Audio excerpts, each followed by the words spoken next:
Hello students, good morning. आज हम प्रश्नावली 1.3 का अध्ययन करेंगे, लेकिन प्रश्नावली 1.3 के सवालों को हल करने से पहले हम इस प्रश्नावली से संबंधित कुछ टर्म्स को देखेंगे, क्योंकि ये बहुत ही इंपॉर्टेंट टर्म्स हैं और इस टर्म्स को पढ़ने के बाद हम आसानी से इस चैप्टर के आने वाले जितने भी सवाल हैं उनको हम आसानी से सॉल्व कर पाएंगे। इसलिए जो प्रश्नावली 1.3 है वह आधारित है वास्तविक संख्या और उसके दशमलव प्रसार पे। तो हम समझते हैं कि वास्तविक संख्या है तो उसमें कौन कौन सी संख्याएं आती हैं और उनका दशमलव प्रसार किस प्रकार का होता है। तो देखेंगे वास्तविक संख्या की अगर परिभाषा हम देखें तो वास्तविक संख्या परिमेय और अपरिमेय संख्याओं का संग्रह होता है। तो याद रखेंगे जो वास्तविक संख्या होता है वह परिमेय संख्या और अपरिमेय संख्याओं का संग्रह होता है। यानी परिमेय और अपरिमेय संख्याओं को अगर एक साथ रखें तो उन सभी संख्याओं को हम सम्मिलित रूप से वास्तविक संख्या कहते हैं। अगर हम किसी भी वास्तविक संख्या को P/Q के रूप में रख सकते हैं, यानी किसी भी वास्तविक संख्या को हम P/Q के रूप में रखें और उनका अगर हम दशमलव प्रसार करें तो हमें दो प्रकार का दशमलव प्रसार मिलता है। यानी अगर कोई भी वास्तविक संख्या है, अगर उसको हम P/Q के रूप में रखेंगे तो हमको दो प्रकार का दशमलव प्रसार मिलेगा, जिसे गणितीय भाषा में निम्न नामों से जाना जाता है। पहला क्या है? शांत दशमलव यानी टर्मिनेटिंग डेसिमल कहते हैं, और दूसरा है अशांत दशमलव जिसे नॉन टर्मिनेटिंग डेसिमल कहेंगे। लेकिन फिर से अगर हम देखेंगे तो अशांत दशमलव जो होता है वह दो प्रकार का होता है, जिसको क्रमशः हम अनवसानी आवर्ती यानी नॉन टर्मिनेटिंग रिक्यूरिंग कहेंगे, और दूसरा होता है अनवसानी अनावर्ती जिसे हम इंग्लिश में नॉन टर्मिनेटिंग नॉन रिक्यूरिंग कहते हैं। तो इसको हम विस्तार से पढ़ेंगे। आइए देखते हैं पहले शांत दशमलव प्रसार यानी टर्मिनेटिंग डेसिमल क्या होता है। तो देखिए, जब किसी वास्तविक संख्या को P/Q के रूप में रखकर उसका दशमलव प्रसार करते हैं तो उस वास्तविक संख्या का दशमलव प्रसार कुछ परिमित चरणों के पश्चात, याद रखें, कुछ परिमित चरणों के पश्चात समाप्त हो जाता है। तो ऐसी संख्याओं के दशमलव प्रसार को हम टर्मिनेटिंग डेसिमल यानी शांत दशमलव प्रसार कहते हैं। यानी इसमें हमेशा शेषफल शून्य हो जाता है। कहने का मतलब यह है, अगर कोई संख्या को हम P/Q के रूप में रखते हैं तो इस फल ABCD कुछ तो आएगा ही आएगा, लेकिन अगर शेषफल की बात करें तो यह सदैव शून्य रहेगा। जैसे एग्जाम्पल के रूप में हम देख लेते हैं, जैसे है 3/2 एक संख्या है।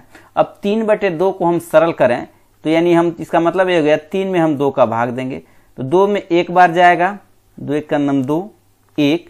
अब ये नहीं जाएगी तो यहाँ पे दशमलव लगाएंगे और यहाँ पर फिर से एक 0 रखेंगे, 2 बचे 10, यानी 5 बार में ये कैंसिल हो। यहाँ पर देखेंगे शेषफल जो है वो शून्य हो गया और इसका आंसर आ गया 1.5। तो इस प्रकार का जो दशमलव प्रसार है इसी प्रसार को हम कहते हैं शांत दशमलव प्रसार। अब दूसरा एग्जाम्पल देख लेते हैं। जैसे एक और एग्जाम्पल क्या है, हम ले लेते हैं 7/5। ठीक है, तो 7/5 को अगर हल करें तो देखिए 7 में हम 5 का भाग दे देते हैं तो 5 1 9 5, कितना बचा 2, दशमलव लगाएंगे क्योंकि ये इससे छोटी संख्या है और यहाँ पे 0 रखेंगे, जाएगा 5 चौको 20। यहाँ पर शेषफल क्या हो गया 0 हो गया। तो इसका जो प्रसार हो गया अब समाप्त हो गया, यानी 7/5 का वैल्यू हो गया 1.4। तो ऐसे प्रसार को हम शांत दशमलव प्रसार कहेंगे। इसी तरह एक और एग्जाम्पल ले लेते हैं 25/100। इसका अगर हम प्रसार करें तो फिर से देखिए 25 में हम 100 का भाग देंगे तो देखिए छोटी संख्या है तो हम क्या करेंगे, यहाँ पे दशमलव रख करके एक 0 यहाँ बढ़ाएंगे। अब यहाँ 2 बार में ये जाएगा तो 100 2 200 हो जाएगा। फिर क्या हो जाएगा 5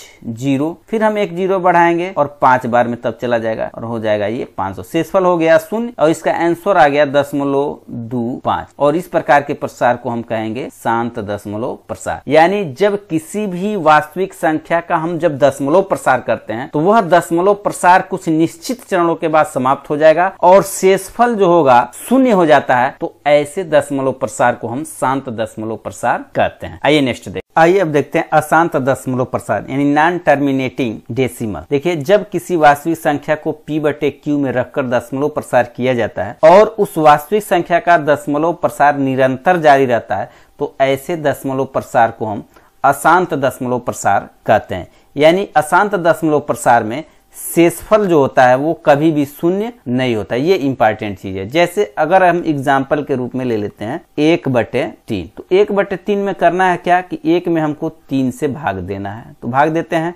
छोटी संख्या है तो यहाँ पे दशमलव रखेंगे, 0 रखेंगे, 3 3 की 9, फिर शेष 1, यही वाला 1, फिर 0, फिर 3 बार में जाएगा, फिर 9, फिर 1, फिर 0 हमने रखा, फिर 3, फिर 9। तो इस तरह से हम देखेंगे कि ये कितना हो बार हम भाग देंगे कि इसके सामने 3 3 3 3 ऐसे संख्या आती जाएगी और शेषफल जो होगा वो कभी भी 0 नहीं होता है।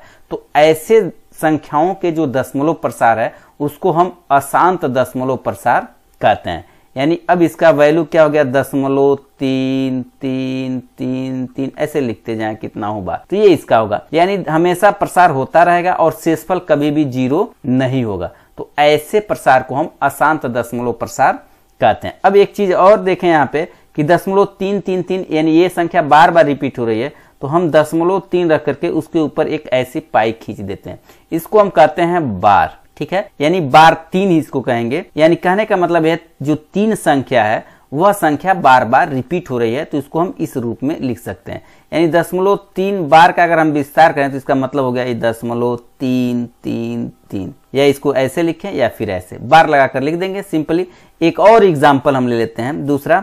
जैसे हमने एक एग्जाम्पल दूसरा ले लिया 1/7। ठीक है, इसे अब हम मिटा रहे हैं। अब देखिए हम 1/7 को सॉल्व जब करेंगे, यानी कहने का मतलब है 1 में हम 7 का भाग देंगे। तो देखिए एक छोटी संख्या है 7 से, इसलिए यहाँ पे दशमलव रखेंगे, 0 रखेंगे। एक बार में जाएगी 7 × 9 7, संख्या बचेगी कितनी 3। चूंकि दशमलव लगाया तो इसके एक बार हम 0 बढ़ा सकते हैं, तो 7 चौको देखेंगे कितना हो जाएगा 28। ठीक, फिर 2 बचा से फिर एक 0 हम बढ़ा सकते हैं, 7 दूना 14 हो गया। फिर बचेगा कितना 6, फिर एक 0 बढ़ा लेंगे, 7 बटे कितने हो जाएगा 56। ठीक, फिर बचेगा 4, फिर हमने 0 रख दिया तो 7 बचे 35। ठीक, 35 40 में से हटाएंगे तो बचेगा कितना, हम यहाँ पे इसको ला दे रहे हैं 5, तो एक 0 बढ़ा सकते हैं तो ये जाएगा 50। तो फिर कितनी बार में जाएगा 7 7 49। ठीक है, अब शेषफल फिर बचेगा कितना 1, जो यहाँ पे संख्या 1 है वही संख्या यहाँ पर आ गई, फिर हमने बढ़ा दिया 0। यानी कहने का मतलब जब ये संख्या सेम यहाँ पे आ गई तो अब इसी संख्याओं का फिर से पुनः आवृत हो गया। यानी फिर देखेंगे 7 × 9 7, 3 आ गया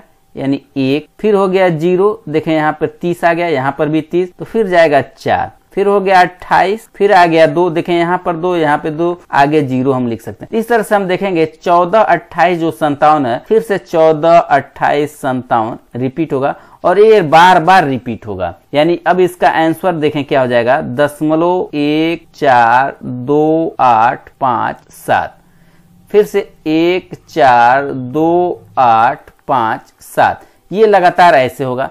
यानी देखेंगे ये संख्याओं का ये जो समूह है वो बार बार रिपीट हो रहा है। तो इस तरह से इसको हम ऐसे भी लिख सकते हैं 0.1428557। ये सभी संख्या रिपीट हो रही हैं तो सभी के ऊपर हम 12 का चिन्ह ऐसे लगा देंगे। तो इस तरह से भी इसको हम लिख सकते हैं। तो ऐसे संख्याएं हैं जिनका प्रसार करते हैं यानी दशमलव प्रसार करते हैं तो वह निरंतर जारी रहता है और शेषफल जो है वो कभी भी शून्य नहीं होता है, शेषफल कभी भी शून्य नहीं होता है। तो ऐसे दशमलव प्रसार को हम अशांत दशमलव प्रसार कहते हैं। यानी कभी भी ये संख्या पूर्ण रूप से एक जो है, जो ऊपर की जो अंश है वह हर से कभी भी पूर्ण रूप से विभाजित नहीं होगी, यानी शेषफल कभी भी शून्य नहीं आएगा और निरंतर उसमें भाग की प्रक्रिया चलती रहेगी। तो ऐसे संख्याओं को यानी ऐसी वास्तविक संख्याओं को हम जो प्रसार करेंगे दशमलव प्रसार, उस प्रसार को हम अशांत दशमलव प्रसार कहते हैं। अगर अशांत दशमलव प्रसार की बात करें तो यह 2 प्रकार का होता है। एक होता है अनवसानी आवर्ती यानी नॉन टर्मिनेटिंग रिक्यूरिंग जिसको कहेंगे, और दूसरा होता है अनवसानी अनावर्ती नॉन टर्मिनेटिंग नॉन रिक्यूरिंग। तो आइए हम देख लेते हैं कि कौन सा अशांत दशमलव प्रसार अनवसानी आवर्ती कहलाता है और कौन सा दशमलव प्रसार अनवसानी अनावर्ती कहलाता है। आइए देखें अनवसानी आवर्ती यानी नॉन टर्मिनेटिंग रिक्यूरिंग दशमलव प्रसार क्या है। तो इसकी परिभाषा थोड़ा समझते हैं। जब किसी वास्तविक संख्या को p/q के रूप में रखकर दशमलव प्रसार किया जाता है और उस वास्तविक संख्या का दशमलव प्रसार निरंतर जारी रहता है और भागफल में अंकों का एक पुनरावृत्ति खंड, याद रखेंगे अंकों का एक पुनरावृत्ति खंड प्राप्त होता है भागफल में, तो ऐसे दशमलव प्रसार को अनवसानी आवर्ती यानी नॉन टर्मिनेटिंग रिक्यूरिंग दशमलव प्रसार कहते हैं। यानी नोट में देख लेंगे ध्यान से, शेष कभी भी शून्य नहीं होता है और भागफल के रूप में अंकों का पुनरावृत्ति खंड प्राप्त होता है। ये 2 चीजें अनवसानी आवर्ती में आपको देखने को मिलेंगे। जैसे एग्जाम्पल के रूप में हम ले लें 1/3। अब 1/3 का हम प्रसार करें, देखिए 1 में अगर 3 का भाग दें, इससे पहले भी हमने किया, तो 1 3 से छोटी संख्या है इसलिए दशमलव यहाँ रखेंगे और एक 0 रख देंगे और 3 बार में जाएगा, 3 3 की 9, 1 फिर 0 रख सकते हैं क्योंकि हमने दशमलव रखा है तो फिर 3, फिर 3 3 9, फिर 1, फिर 0 रखेंगे, फिर 3 3 9। ऐसे आप करते जाएंगे तो इसका जो दशमलव प्रसार है वो 0.33 के रूप में बढ़ता चला जाएगा। यानी निरंतर ये प्रसार होता रहेगा और शेषफल कभी भी 0 नहीं होगा। इसलिए यह जो प्रसार है वह अशांत है, लेकिन अशांत में यह अनवसानी आवर्ती इसलिए कहलाएगा क्योंकि यहाँ पर देखेंगे संख्या जो 3 है वह बार बार आवर्ती रूप से एकदम से रिपीट हो रही है बार बार। यानी 1/3 का जो वैल्यू होगा वह 0.33333 यहाँ अनंत तक ऐसे चलता ही रहेगा।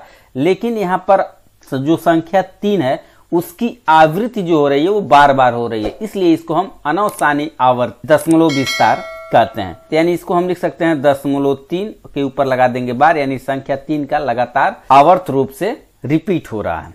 तो इस तरह से जब होता है कि जब किसी भी संख्या का दशमलव प्रसार लगातार हो रहा है और किसी संख्या का लगातार भागफल के रूप में आवर्त गति से उसका रिपीट होता जा रहा है, ऐसे दशमलव प्रसार को हम अनवसानी आवर्ती कहते हैं। एक और एग्जांपल ले लेते हैं 1/6। अगर 1/6 को लें तो इसको पहले मिटा देते हैं। तो 1/6 का अगर हम प्रसार करें तो 1 में हम 6 का फिर से भाग देंगे, दशमलव रखेंगे 0, एक बार में जाएगा 6 कम 6, 4 बचेगा, 0 रख सकते हैं, एक फिर 6 बार में जाएगा 36, फिर 4, देखिए 4 का फिर रिपीट होने लगा, फिर 6 बार में, फिर 36, फिर 4, फिर 0 रखेंगे, फिर 6 6 36। यानी ये लगातार अब ऐसे 6 की आवृत्ति होगी।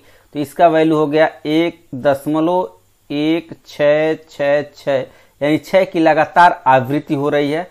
तो इसको हम लिख सकते हैं 0.1 और 6 पर हम लगा देंगे बार। तो यहाँ पे 6 की लगातार क्या हो रही है, आवर्ती हो रही है, यानी बार बार 6 रिपीट हो रहा है और शेषफल भी जो है वो 0 नहीं हो रहा है, यानी अशांत है। तो ऐसे संख्याओं के दशमलव प्रसार को हम अनवसानी आवर्ती कहते हैं। यानी किसी संख्या का बार बार रिपीट होना भागफल के रूप में और जो शेषफल है उसका 0 न होना, यह मुख्य गुण है अनवसानी आवृत्ति का। कहने का मतलब यह है कि जो आपका भागफल होगा उसमें लगातार किसी संख्या की आवृत्ति होती रहती है, इसीलिए इसको हम अनवसानी आवर्ती यानी नॉन टर्मिनेटिंग रिक्योरिंग डेसिमल कहते हैं। आइए अब देखते हैं अनवसानी अनावर्ती यानी non terminating non recurring decimal system. इसकी परिभाषा देखें, जब किसी वास्तविक संख्या को p/q के रूप में रखकर दशमलव प्रसार किया जाता है और उस वास्तविक संख्या का दशमलव प्रसार निरंतर जारी रहता है और शेषफल के रूप में, याद रखेंगे अब शेषफल जो होगा वह अनिश्चित होगा तथा अनावर्ती अंक प्राप्त होता है, यानी किसी भी अंक का निश्चित अंक का आवर्ती रूप से पुनः आवृत्ति नहीं होती है। तो ऐसे दशमलव प्रसार को अनवसानी अनावर्ती यानी नॉन टर्मिनेटिंग नॉन रिक्यूरिंग कहते हैं। यानी इसमें देखें, अगर नोट में हम ध्यान से देखें तो शेष कभी भी 0 नहीं होता है, भागफल में जो अंक प्राप्त होंगे वो अनिश्चित होंगे और अनावर्ती होंगे, यानी वो बार बार रिपीट नहीं होंगे, या एक अंक रिपीट नहीं होगा या अंकों का समूह रिपीट नहीं होता है। जैसे हम एग्जाम्पल के रूप में देख लें √2। अगर √2 को हम सॉल्व करें तो हमको मिलेगा 0.414213562373 ऐसे अंक आपको मिलते चले जाएंगे। देखेंगे किसी भी अंक का जो होता है वह लगातार रिपीटेशन नहीं होता। 4 के बाद 1 आ गया, 1 के बाद फिर 4 है, लेकिन 4 ऐसे नहीं आया, फिर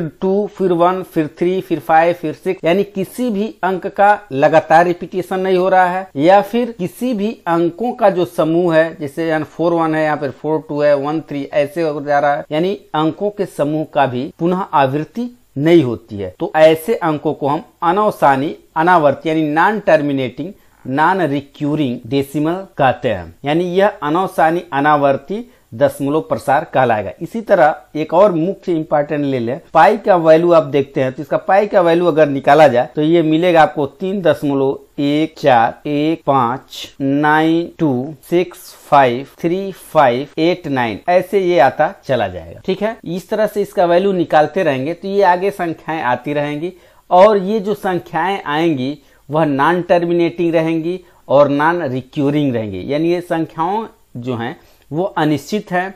141592 देखें बार बार आ रहा है, लेकिन किसी भी अंक का रिपीटेशन यानी पुनः आवृत्ति नहीं हो रही है, इसलिए इस संख्या को भी जो दशमलव प्रसार हमने किया है इसको हम कहेंगे अनवसानी अनावर्ती। अब याद रखेंगे अक्सर हम पाई का मान 22/7 लिख लेते हैं, लेकिन यह इक्वल रूप से देखें तो यह संख्या 22/7 जो है वह पाई का एक निश्चित मान नहीं है। तो इस तरह से इन संख्याओं को जिनका भागफल जो होता है वह अनिश्चित रहता है, यानी नॉन टर्मिनेटिंग रहेगा और नॉन रिक्यूरिंग रहेगा, तो ऐसे संख्याओं को हम अनवसानी अनावर्ती कहते हैं। अभी हमने वास्तविक संख्याओं का दशमलव प्रसार पढ़ा। अब इन वास्तविक संख्याओं का दशमलव प्रसार के आधार पर हम इन वास्तविक संख्याओं का जो परिमेय और अपरिमेय संख्या है उनमें भी डिवाइड कर सकते हैं, क्योंकि हमको मालूम है कि वास्तविक संख्याएं परिमेय संख्या और अपरिमेय संख्याओं का समूह होता है, लेकिन हम उसके दशमलव विस्तार के आधार पर हम उस संख्या को यह बता सकते हैं कि कौन सी संख्या परिमेय संख्या है और कौन सी संख्या अपरिमेय संख्या है। तो दशमलव प्रसार के आधार पर देखिए कि वह संख्या जिसका दशमलव प्रसार शांत या अनवसानी आवर्ती होता है तो वह संख्या क्या होती है, परिमेय संख्या होती है। यानी अगर कोई संख्या शांत दशमलव वाली है और अगर उसका हम प्रसार करते हैं, दशमलव प्रसार करते हैं, अगर वह अनवसानी आवर्ती है तो ये दोनों प्रकार की जो संख्याएं होंगी वो परिमेय संख्या कहलाएंगी। अब अपरिमेय संख्या की देख लेते हैं। वह संख्या जिसका दशमलव प्रसार अनवसानी अनावर्ती हो तो वह संख्या जो कहलाएगी वह एक अपरिमेय संख्या होगी। यानी जिस संख्या का दशमलव प्रसार अनवसानी अनावर्ती यानी नॉन टर्मिनेटिंग नॉन रिक्यूरिंग होगा तो उस संख्या को हम अपरिमेय संख्या कहते हैं। जैसे हमने इसका उदाहरण लिखा था अभी √2, √3, पाई, ये सभी क्या है, अनवसानी आवर्ती वाले हैं, जिनका प्रसार अगर हम दशमलव प्रसार करें तो इनका जो दशमलव प्रसार होगा वह अनवसानी आवर्ती है, इसलिए ये सभी संख्याएं अपरिमेय कहलाएंगी। शांत दशमलव में क्या हो गया, 1/2 हमने लिखा था, मान लीजिए जिसका दशमलव प्रसार 0.5 हो जाएगा तो ये भी शांत दशमलव वाले जो होंगे वो भी परिमेय संख्या होंगे। अगर कोई ऐसा दशमलव प्रसार है जो अनवसानी है यानी अशांत है लेकिन वह अनवसानी है और आवर्ती है तो इस संख्या को भी हम परिमेय संख्या के अंतर्गत रखेंगे। जैसे हमने अभी उदाहरण लिया था 1/3 का या फिर 1/6 का, तो ये सभी संख्याएं क्या हैं, अशांत हैं, लेकिन अशांत होने के बावजूद ये अनवसानी आवर्ती होते हैं। यानी अगर इसको 6 से डिवाइड किया जाए तो इसका जो आंसर आएगा वह दशमलव में लगातार तो आएगा ही आएगा, लेकिन किसी एक संख्या की आवृत्ति बार बार हो रहेगी, यानी यह अनवसानी आवर्ती है, इसलिए यह भी क्या कहलाएगा, आपका परिमेय संख्या कहलाएगा। यानी परिमेय संख्याएं जो होती हैं उनका दशमलव विस्तार शांत दशमलव होता है या फिर अनवसानी आवर्ती होता है। अगर अपरिमेय संख्या है तो अपरिमेय संख्या का अगर हम दशमलव प्रसार करेंगे तो उसका प्रसार अनवसानी अनावर्ती होता है। तो इस प्रकार हम आसानी से परिमेय और अपरिमेय संख्याओं को उसके दशमलव प्रसार के आधार पर अलग अलग कर सकते हैं। इसी के साथ ये वीडियो समाप्त होता है। इस वीडियो को देखने के बाद हम प्रश्नावली 1.3 के क्वेश्चंस को हल करेंगे और अगर आपने ये वीडियो ध्यान से देखा तो 1.3 के आने वाले प्रश्नावली को आप आसानी से सॉल्व कर लेंगे। मिलते हैं नेक्स्ट वीडियो में, तब तक के लिए गुड बाय।